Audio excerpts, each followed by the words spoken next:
오늘 하나님께서 우리에게 주시는 말씀은 레위기 7장 15절에서 18절까지 말씀입니다. 레위기 7장 15절에서 18절까지 말씀 우리 함께 같이 읽겠습니다. 감사함으로 드리는 화목 제물의 고기는 드리는 그 날에 먹을 것이요 조금이라도 이튿날 아침까지 두지 말 것이니라. 그러나 그의 예물의 제물이 서원이나 자원하는 것이면 그 제물을 드리는 날에 먹을 것이요 그 남은 것은 이튿날에도 먹되 그 제물의 고기가 셋째 날까지 남았으면 불사를 지니 만일 그 화목 제물의 고기를 셋째 날에 조금이라도 먹으면 그 제사는 기쁘게 받아들여지지 않을 것이라. 드린 자에게도 예물답게 되지 못하고 도리어 가증한 것이 될 것이며 그것을 먹는 자는 그 죄를 짊어지리라. 아멘. 창세기 1장을 보면 하나님께서 세상을 어떻게 창조하셨는지에 대한 말씀을 기록하고 있습니다. 1장 1절부터 5절 말씀을 보면 태초에 하나님이 천지를 창조하시니라. 땅이 혼돈하고 공허하며 흑암이 깊음 위에 있고 하나님의 영은 수면 위에 운행하시니라. 하나님이 이르시되 빛이 있으라 하시니 빛이 있었고 빛이 하나님이 보시기에 좋았더라. 하나님이 빛과 어둠을 나누사 하나님이 빛을 낮이라 부르시고 어둠을 밤이라 부르시니라. 저녁이 되고 아침이 되니 이는 첫째 날이니라 라고 말씀을 하고 있습니다. 하나님께서 첫째 날 빛을 창조하시고 하시는 말씀이 하나님 보시기에 좋았더라 라고 말씀을 하십니다. 이렇게 시작된 창조는 7일 동안 지속이 되는데요.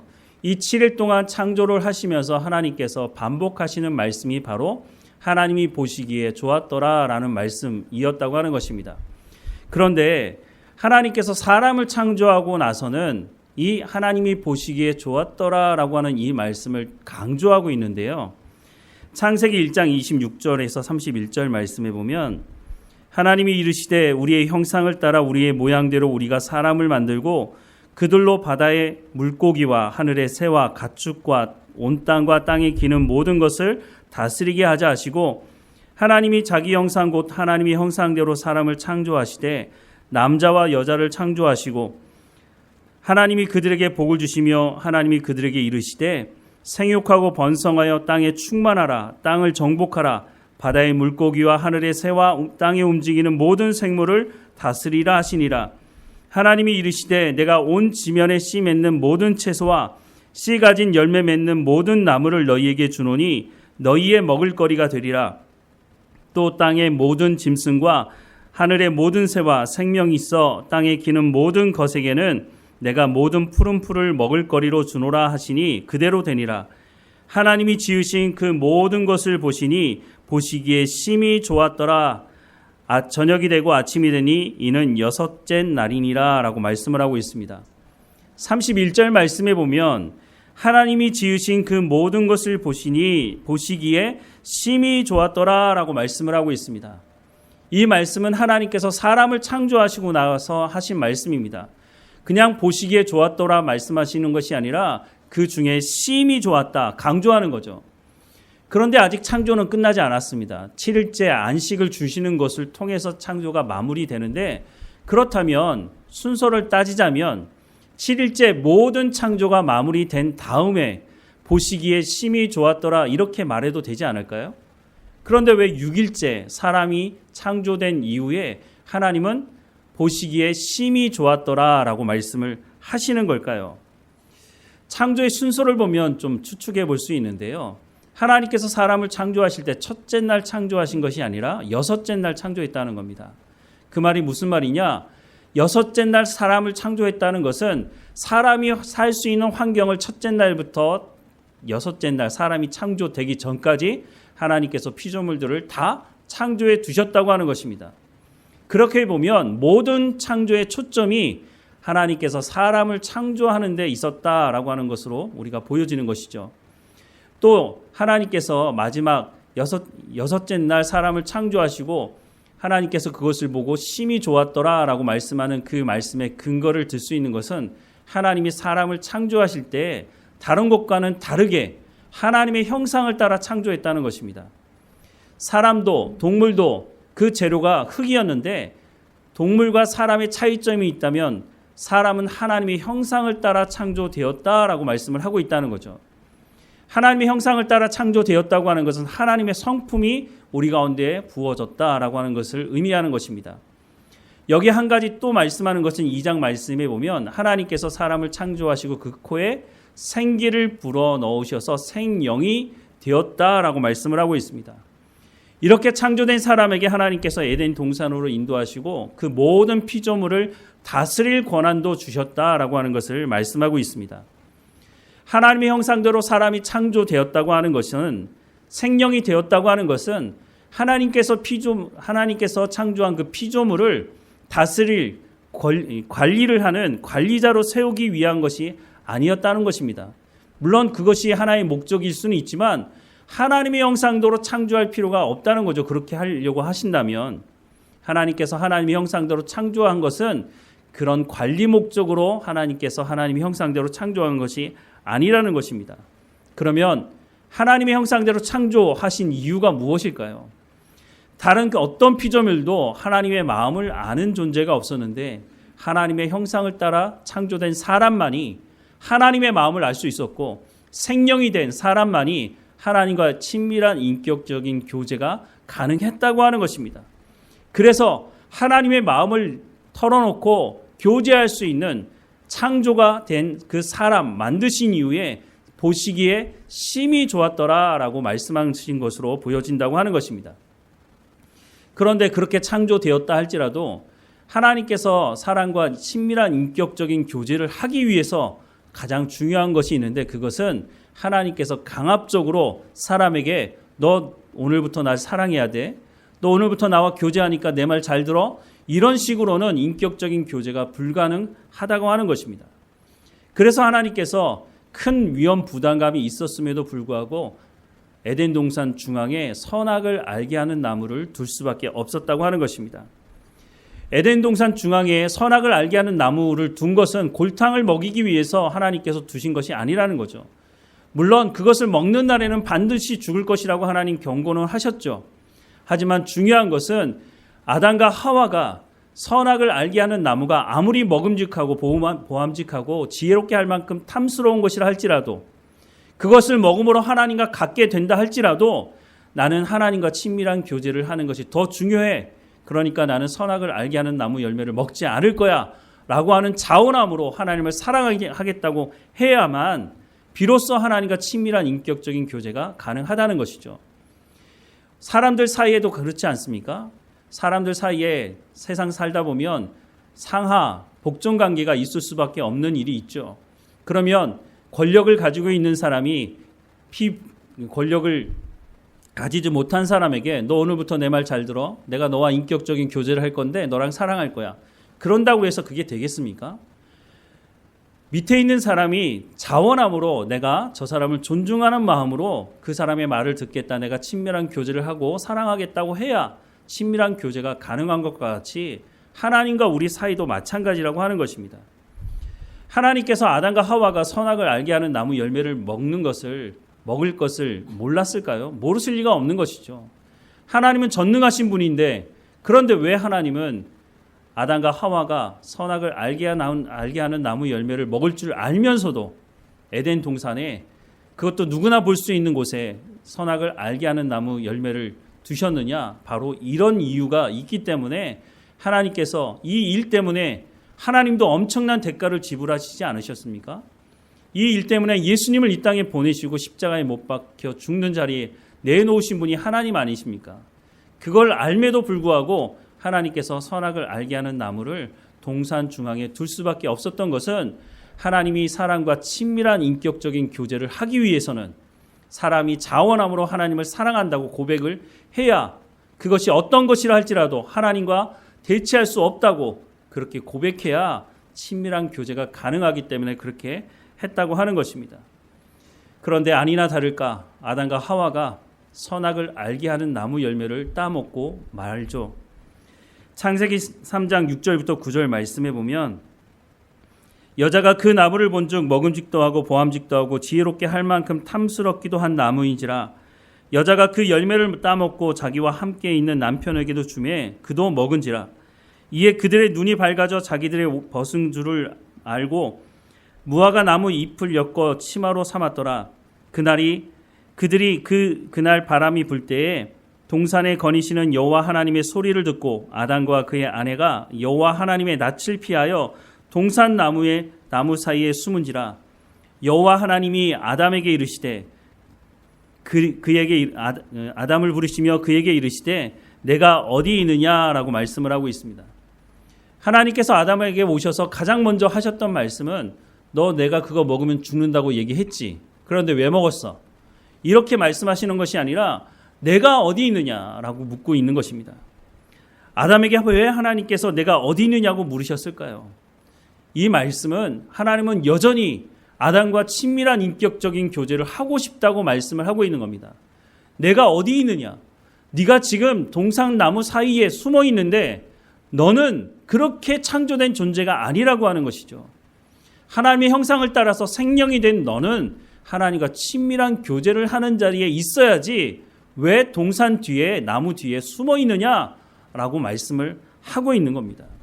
그러면 이때 아담이 정직하게 제가 하나님 먹지 말라고 했던 그 선악을 알게 하는 나무 열매를 먹었습니다.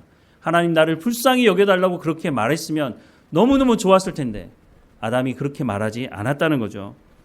창세기 3장 9절부터 12절 말씀에 보면 여호와 하나님이 아담을 부르시며 그에게 이르시되 내가 어디 있느냐? 이르되 내가 동산에서 하나님의 소리를 듣고 내가 벗었으므로 두려워하여 숨었나이다. 이르시되 누가 너의 벗었음을 내게 알렸느냐?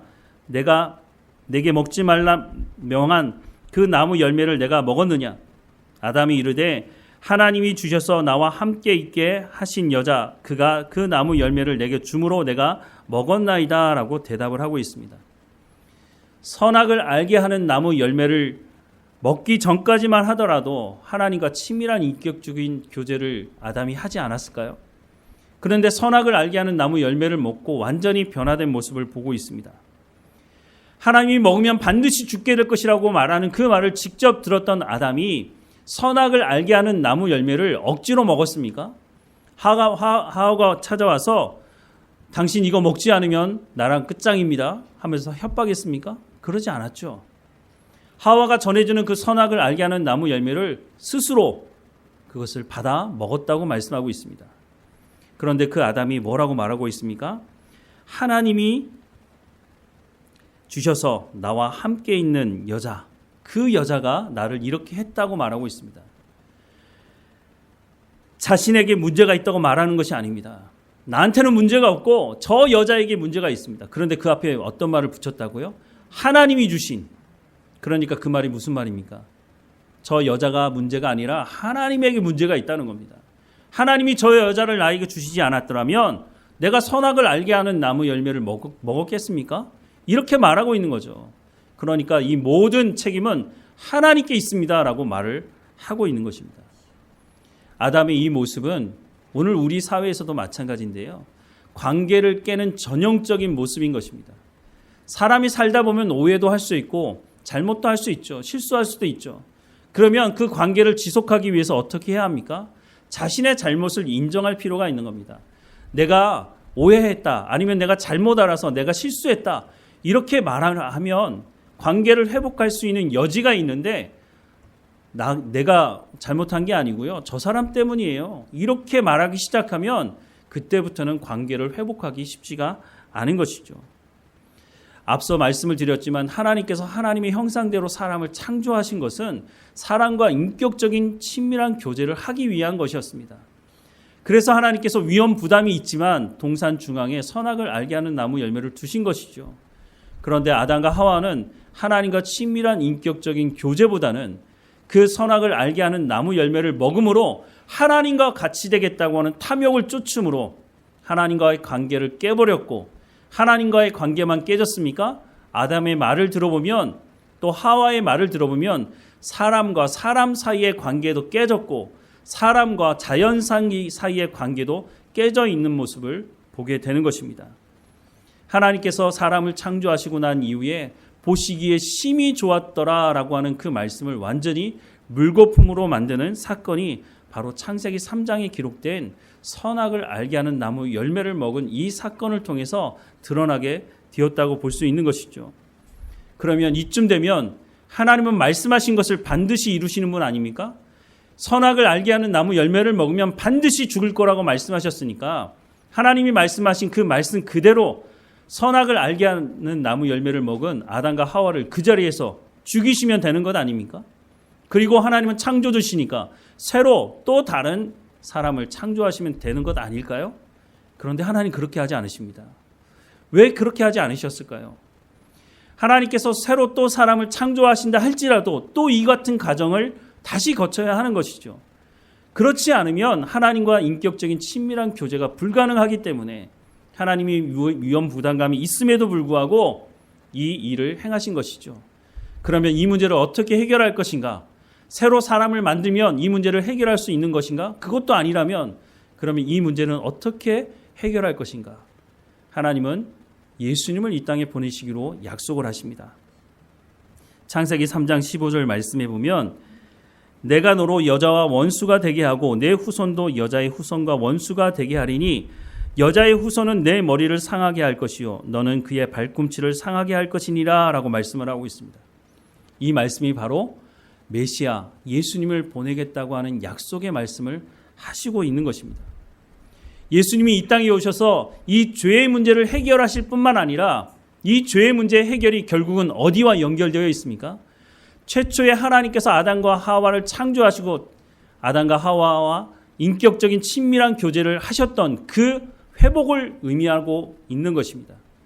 예수님께서 인간의 죄의 문제를 해결하심으로 말미암아 하나님과 다시 인격적인 친밀한 교제를 할 수 있는 화목된 관계를 가질 수 있도록 하나님께서 말로만 행하시는 것이 아니라 예수님을 이 땅에 보내심으로 이 문제를 직접 해결하시고 하나님과 사람과의 인격적인 친밀한 관계를 유지하는 것이 어떤 것인지를 예수님을 통해서 보여주시겠다고 직접 예수님을 보내시겠다고 말씀을 하고 있다고 하는 것입니다. 하나님은 말로만 사랑한다고 말씀하시는 분이 아니십니다. 하나님은 말로만 내가 너희 사랑한다 이렇게 말씀하는 분이 아니라는 거죠. 하나님은 말로만 우리와 화목하다고 말씀하시는 분이 아니라고 말씀하고 있습니다. 빌립보서 2장 5절부터 8절 말씀해 보면 너희 안에 이 마음을 품으라 곧 그리스도 예수의 마음이니 그는 근본 하나님의 본체시나 하나님과 동등됨을 취할 것으로 여기지 아니하시고 오히려 자기를 비워 종의 형체를 가지사 사람들과 같이 되셨고 사람의 모양으로 나타나사 자기를 낮추시고 죽기까지 복종하셨으니 곧 십자가에 죽으심이라 라고 말씀을 하고 있습니다. 하나님은 말씀으로만 하는 것이 아니라 직접 예수님을 이 땅에 보내시고 예수님이 그 하늘 보좌를 버리시고 사람과 같이 되셔서 이 땅에 오셔서 십자가에 못 박혀 죽으심으로 하나님의 사랑이 어떤 것인지를 보여주셨다라고 말씀을 하고 있는 겁니다. 그래서 로마서 5장 6절부터 11절 말씀해 보면 우리가 아직 연약할 때의 기약대로 그리스도께서 경건하지 않은 자를 위하여 죽으셨도다. 의인을 위하여 죽는 자가 쉽지 않고 선인을 위하여 용감히 죽는 자가 혹 있거니와 우리가 아직 죄인 되었을 때에 그리스도께서 우리를 위하여 죽으심으로 하나님께서 우리에 대한 자기의 사랑을 확증하셨느니라. 그러면 이제 우리가 그의 피로 말미암아 의롭다 하심을 받았으니 더욱 그로 말미암아 진노하심에서 구원을 받을 것이니 곧 우리가 원수 되었을 때에 그의 아들의 죽으심으로 말미암아 하나님과 화목하게 되었은즉 화목하게 된 자로서는 더욱 그의 살아나심으로 말미암아 구원을 받을 것이니라. 그뿐 아니라 이제 우리로 화목하게 하신 우리 주 예수 그리스도로 말미암아 하나님 안에서 또한 즐거워하느니라 라고 말씀합니다. 조금 전에 읽었던 8절 말씀을 다시 보면 우리가 아직 죄인 되었을 때에 그리스도께서 우리를 위하여 죽으심으로 하나님께서 우리에 대한 자기의 사랑을 확증하셨다라고 말씀을 하고 있습니다. 하나님은 말로만 사랑한다고 하시는 분이 아니라는 거죠. 요한일서 4장 9절부터 10절 말씀해 보면 하나님의 사랑이 우리에게 이렇게 나타난 바 되었으니 하나님이 자기의 독생자를 세상에 보내심은 그로 말미암아 우리를 살리려 하심이라. 사랑은 여기 있으니 우리가 하나님을 사랑한 것이 아니요 하나님이 우리를 사랑하사 우리 죄를 위하여 화목제물로 그 아들을 보내셨음이라 라고 말씀을 하고 있습니다. 예수님께서 이 땅에 오셔서 십자가에 못 박혀 죽으신 그것이 바로 화목제물로 예수님께서 죽으신 것이다 라고 말씀하고 있죠.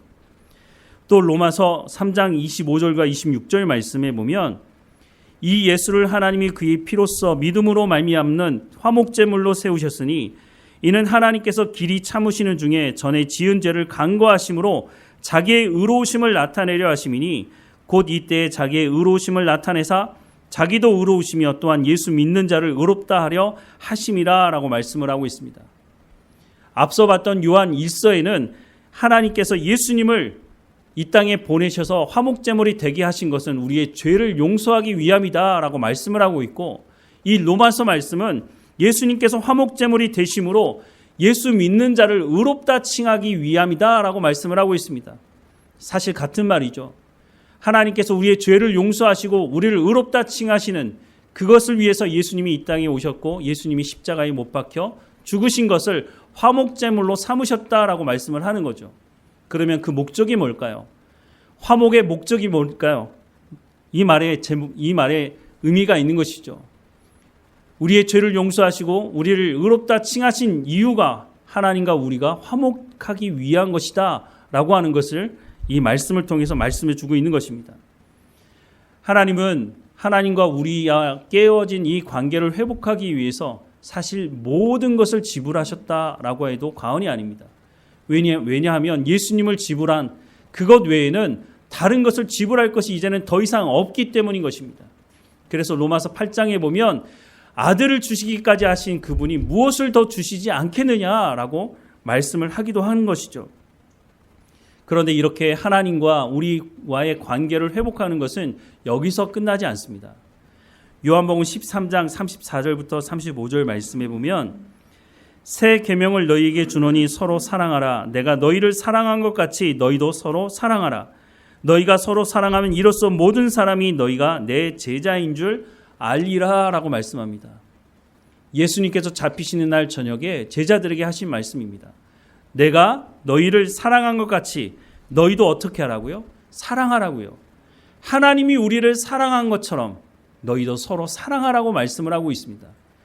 예수님의 이 말씀은 처음 하신 말씀이 아닙니다. 이전에도 여러 번 하셨는데 마태복음 22장 35절부터 40절 말씀에 보면 그 중에 한 율법사가 예수를 시험하여 묻되 선생님 율법 중에서 어느 계명이 크니이까?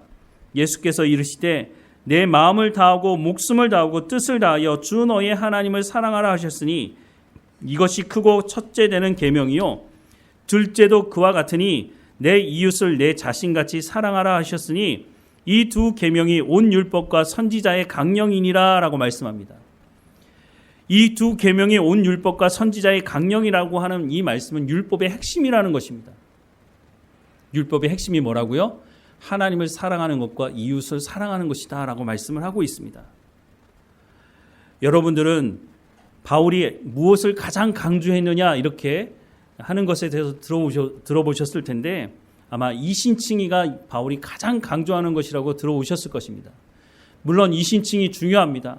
우리가 예수 그리스도를 믿음으로 말미암아 의롭다 칭함받았다고 하는 것 중요합니다. 하지만 의롭다 칭함받는 목적이 뭡니까? 우리가 하나님 앞에 의롭다 칭함을 받은 그 목적이 뭐냐는 것이죠. 그 목적은 바로 하나님과 화목된 관계를 위한 것이라고 말씀을 하고 있습니다.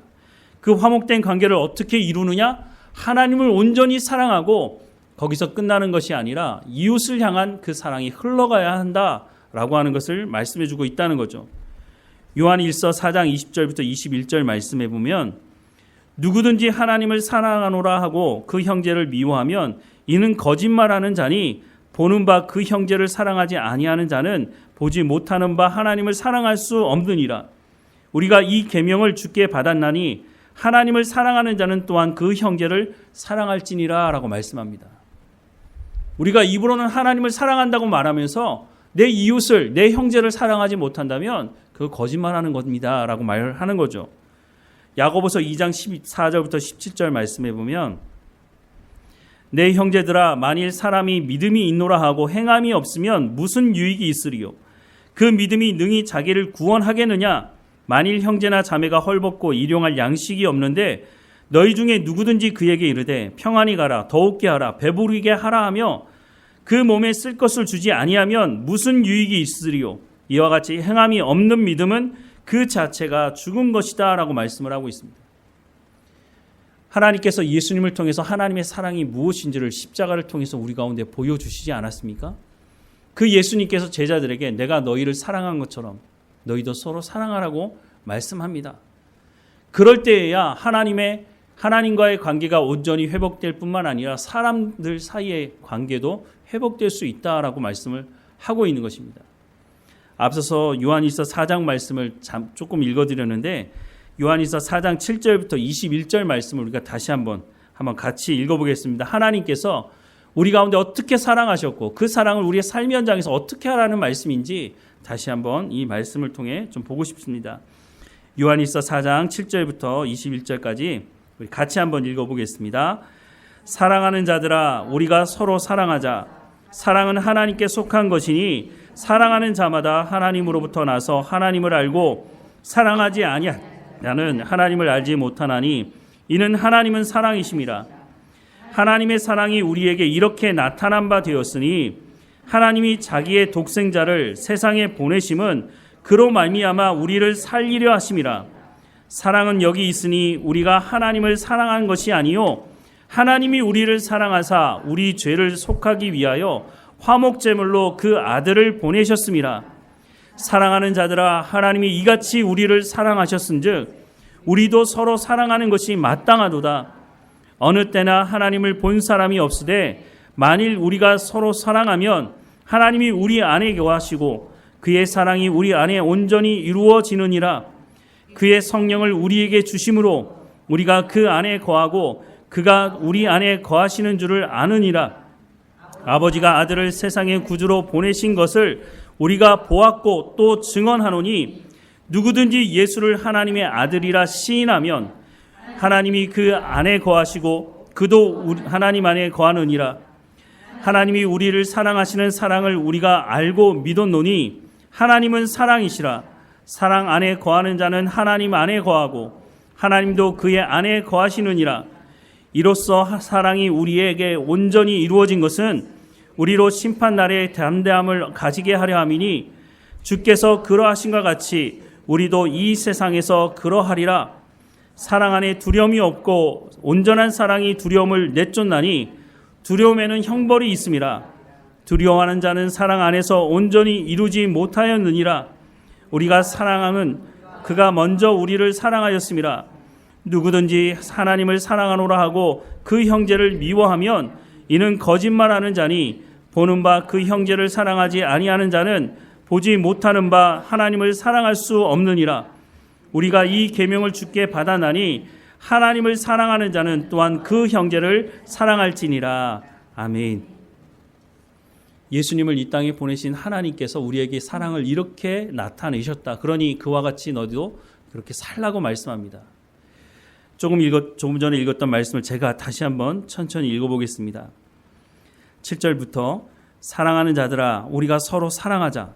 사랑은 하나님께 속한 것이니 사랑하는 자마다 하나님으로부터 나서 하나님을 알고 사랑하지 아니하는 자는 하나님을 알지 못하나니 이는 하나님은 사랑이심이라. 하나님의 사랑이 우리에게 이렇게 나타난 바 되었으니 하나님이 자기의 독생자를 세상에 보내심은 그로 말미암아 우리를 살리려 하심이라 라고 말씀합니다. 하나님께서 말로만 하나님과 인격적인 교제를 어떻게 하는지를 말씀하는 것이 아니라 예수님이 이 땅에 직접 오셔서 우리를 사랑하신 그 사랑이 무엇인지 십자가 위에서 보여주심으로 이와 같이 하나님과 사랑하는 것이 너희 가운데 마땅하다. 너희가 이런 부름 가운데 부름을 받았다라고 하는 것을 말씀해주고 있는 것입니다. 그래서 우리를 의롭다 칭하시고 하나님 앞에 우리의 죄를 용서하심으로 하나님과 친밀한 인격적인 교제하는 자리로 우리를 부르셨으니 너희가 이제 하나님의 사랑을 경험했으니 그 하나님의 사랑을 가지고 하나님과 친밀한 교제 가운데 나아가라 라고 말씀을 하고 있는 거죠. 11절 말씀에 사랑은 여기 있으니 우리가 하나님을 사랑한 것이 아니요 하나님이 우리를 사랑하사 우리의 죄를 속하기 위하여 화목제물로 그 아들을 보내셨다라고 말씀을 하고 있습니다.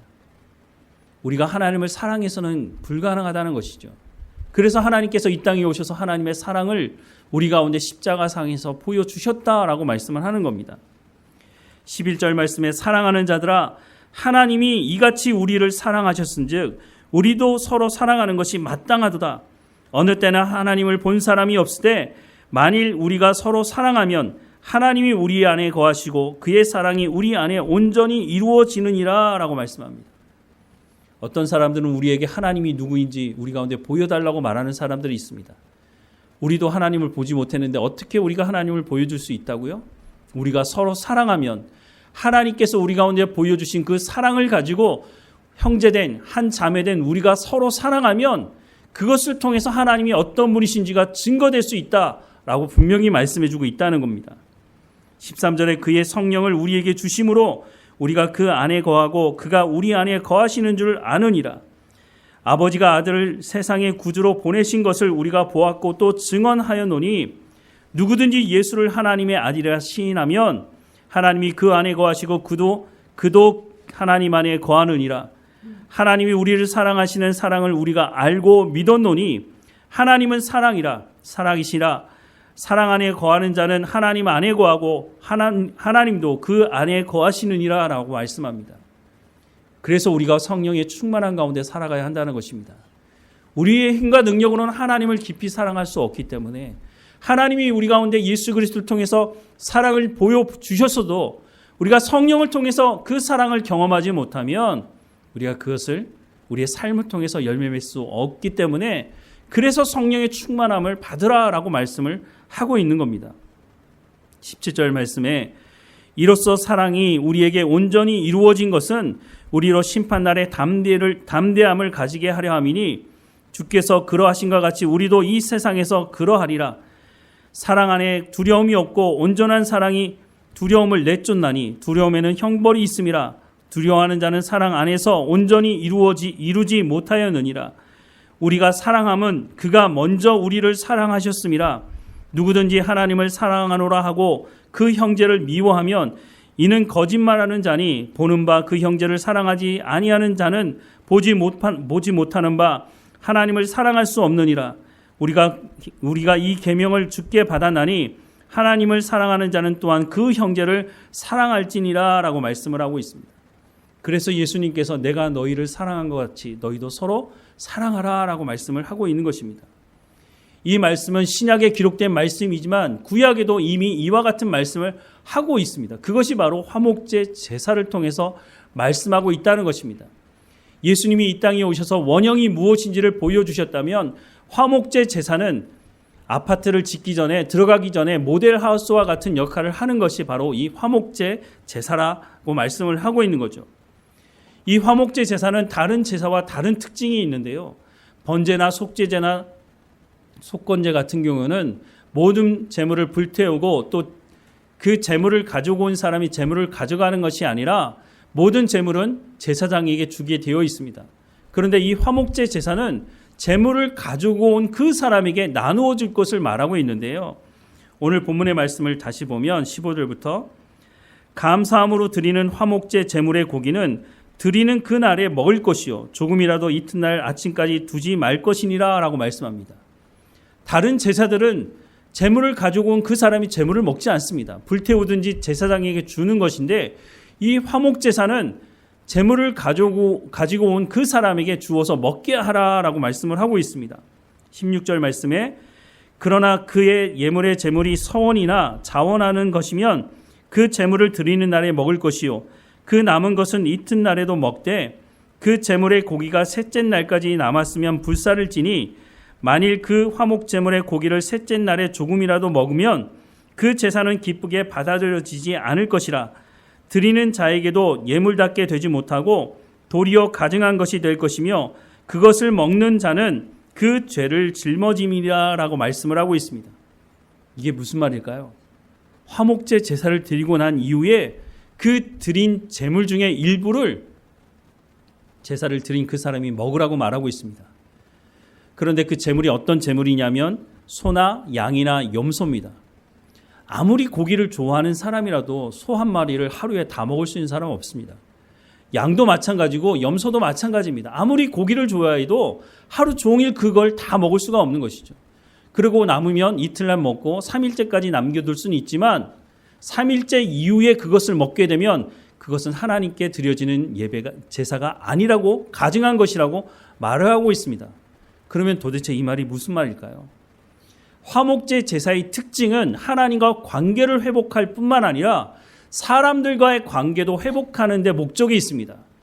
그래서 제사를 드리고 나서 이 제물을 그 사람에게 다시 돌려주는 것은 그 사람만 이 고기를 먹으라고 하는 것이 아니라 이웃을 불러다가 함께 고기를 먹으라고 하는 것입니다.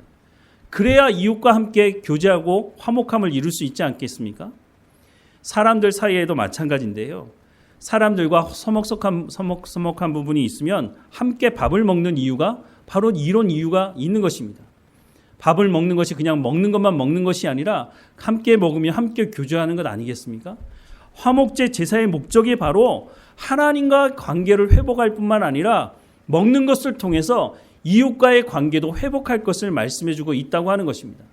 바로 이것을 가지고 예수님께서 화목제물이 되심으로 하나님과의 관계도 회복할 뿐만 아니라 이웃과의 관계도 회복하라고 예수님께서 말씀하신 근거가 바로 이 화목제사에 있다고 하는 것입니다. 로마서 12장 14절부터 21절 말씀에 보면 너희를 박해하는 자를 축복하라. 축복하고 저주하지 말라. 즐겨하는 자들과 함께 즐거워하고 우는 자들과 함께 울라. 서로 마음을 같이하며 높은 데 마음을 두지 말고 도리어 낮은 데 처하며 스스로 지혜 있는 채 하지 말라. 아무에게도 악을 악으로 갚지 말고 모든 사람 앞에서 선한 일을 도모하라. 할 수 있거든 너희로서는 모든 사람과 더불어 화목하라. 내 사랑하는 자들아 너희가 친히 원수를 갚지 말고 하나님의 진노하심에 맡기라. 기록되었을 때 원수 갚는 것이 내게 있으니 내가 갚으리라고 주께서 말씀하시니라. 내 원수가 줄이거든 먹이고 목마르거든 마시게 하라. 그리함으로 내가 숯불을 그 머리에 쌓아 놓으리라. 악에게 지지 말고 선으로 악을 이기라 라고 말씀을 하고 있습니다. 예수님께서 말씀하실 때는 내가 너희를 사랑한 것처럼 너희가 서로 사랑하라고 말씀하는 그 대상은 첫 번째 대상은 예수 그리스도를 영접한 사람을 의미하는 것으로 보입니다. 그런데 로마서 말씀해 보니까 더 확장된 의미를 말하고 있습니다. 원수들에게도 어떻게 하라고요? 하나님이 우리를 사랑하신 것처럼 그렇게 사랑하라고 말씀하고 있습니다. 쉽지 않을 겁니다. 그런데 원수 갚는 것은 하나님께 있다고 또 말씀하고 있지 않습니까? 우리가 하나님이 우리를 사랑하신 그 사랑을 가지고 우리가 이웃을 내 주변의 원수까지도 사랑하게 되면 그 사람이 그것을 받아들이고 받아들이지 않는 것은 그 다음 문제고 하나님은 나를 통해서 그 사람에게도 복음을 들을 수 있는 기회를 주시는 것이고 그럼에도 불구하고 그 사람이 복음을 받아들이지 않게 된다면 하나님께서 그때는 그 사람을 심판하실 것이다 라고 말씀을 하고 있습니다. 하나님이 우리를 통해서 하나님의 사랑이 흘러가기 원하신다고 말씀해 주고 있는 것입니다. 먼저는 하나님의 사랑을 경험해야겠죠. 그래서 성령의 충만함을 구해야 하는 것입니다. 하나님 내 가운데 하나님의 사랑을 내가 깊이 경험하지 못했다면 하나님께 성령의 충만함을 구하면서 내가 하나님의 그 사랑을 깊이 경험할 수 있도록 해달라고 기도해야 할 것이고 거기서 머물러 있으면 안 된다고 말씀하고 있는 것이죠.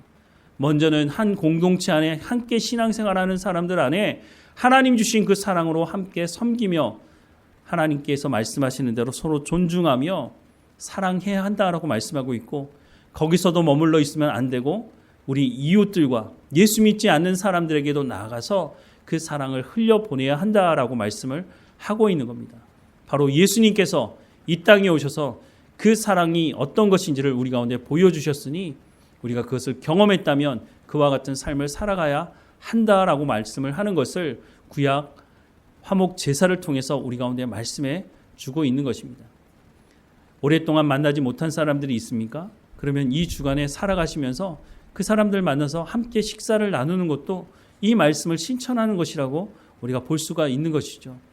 하나님이 우리 가운데 부어주신 사랑이 우리 가운데 머물러 있지 않도록 우리를 통해서 흘러갈 수 있도록 늘 성령의 충만함으로 하나님의 말씀이 흘러가는 우리의 삶이 되기를 주님의 이름으로 축원합니다. 우리 다 함께 결단의 찬송 이후에 결단의 기도를 드리겠습니다.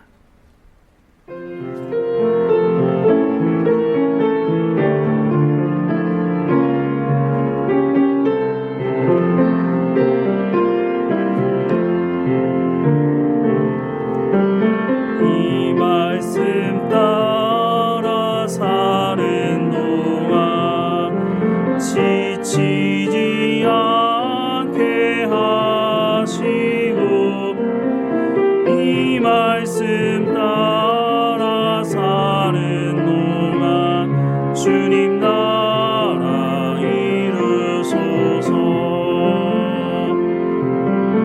이 말씀 따라 사는 동안 지치지 않게 하시고 이 말씀 따라 사는 동안 주님 나라 이루소서. 오늘 들었던 말씀을 가지고 하나님께 은혜를 구하며 기도하십시다. 하나님께서 예수 그리스도를 통해서 우리에게 사랑을 보여주셨던 것처럼 우리가 그 사랑을 경험했으니 하나님과 온전한 인격적인 교제를 사랑을 하며 또 이웃을 향해서도 하나님의 말씀대로 순종하며 사랑하며 살아갈 수 있도록 은혜를 베풀어 달라고 우리 다 함께 은혜를 구하며 하나님께 기도하십시다.